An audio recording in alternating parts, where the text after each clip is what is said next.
Harihi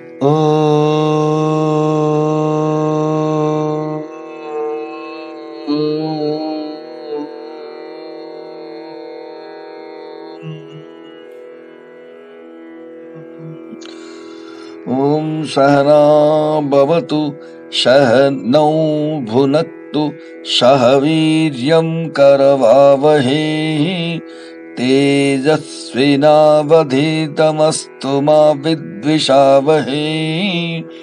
Om Shanti Shanti Shanti.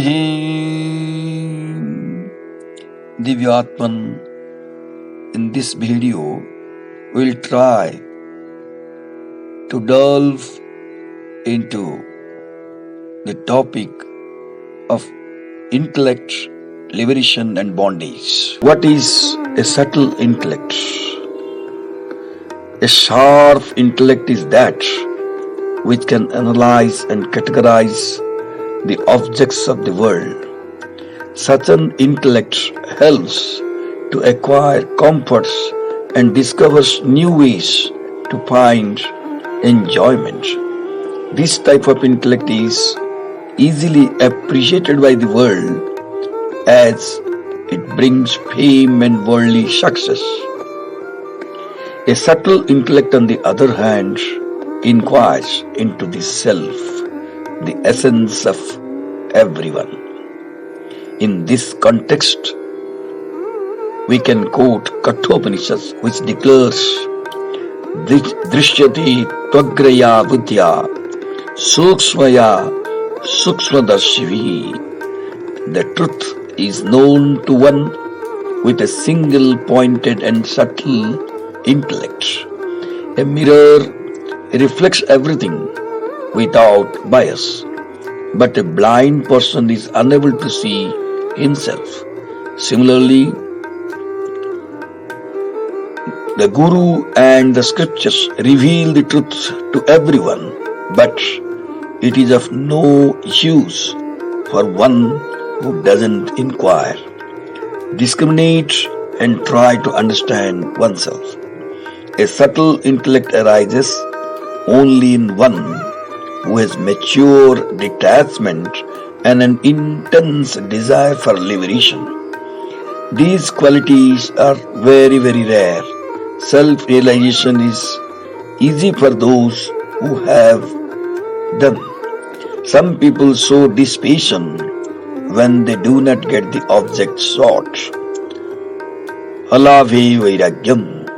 Others show dispassion for the objects that are lost from them. Shvasana vairagyam. Neither of these types of dispassion lasts for long. Self-control is effortless to one in whom detachment is spontaneous and intense. A person with a weak detachment can be bribed at a price and a resolve weakened. In the Puranas, Shukadev Goswami, while holding a vessel of oil filled to the brim on his head, was taken through a palace full of pleasures. He didn't spill a drop of oil from the container.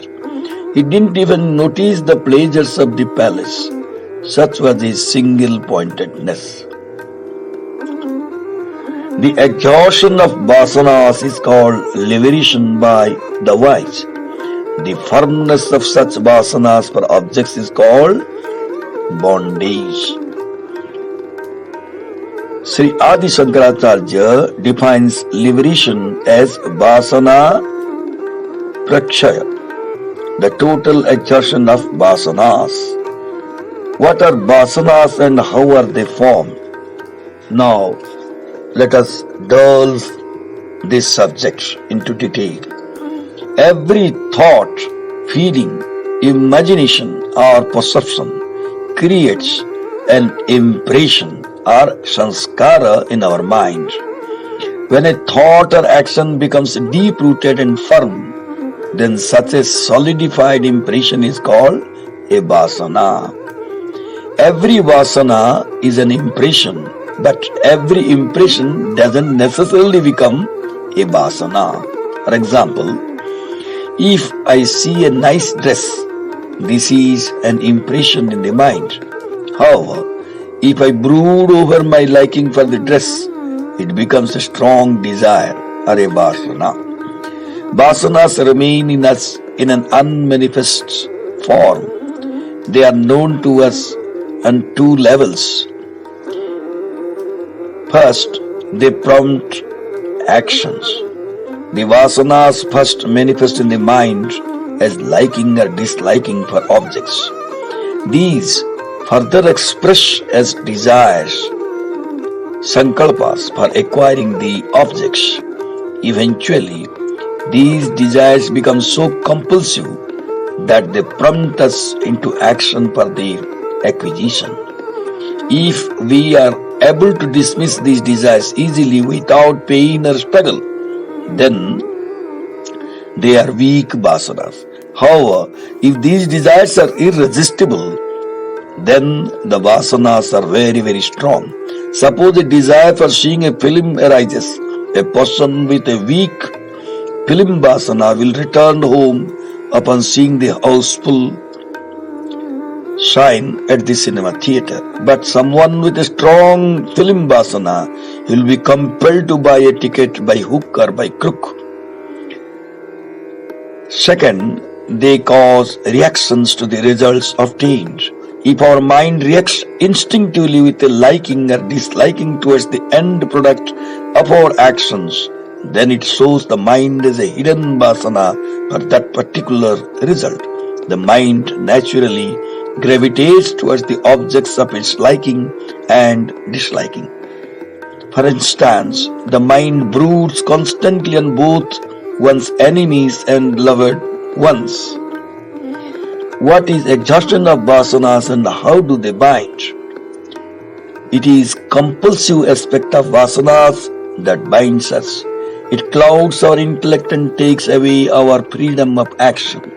It agitates the mind and makes us reactive. When the vasanas for a particular object is exhausted, the impressions or memories of the objects are not lost. Living would be impossible if we forget an object once we had overcome the desire for having it. We remember the object, but it cannot enslave us. The desire for having it may occasionally still arise, but will not be compulsive. We too may have a desire for renunciation sometimes, but it is effortlessly given up.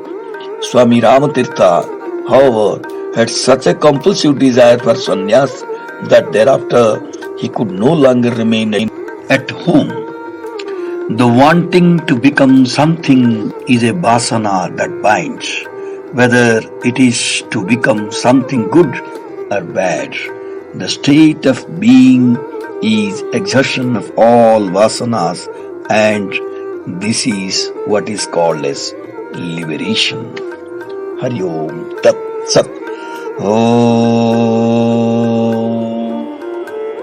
Purnamada Purnamidam Purnat Purnamudachyate Purnasya Purnamadaya Purnameva Vasishyate.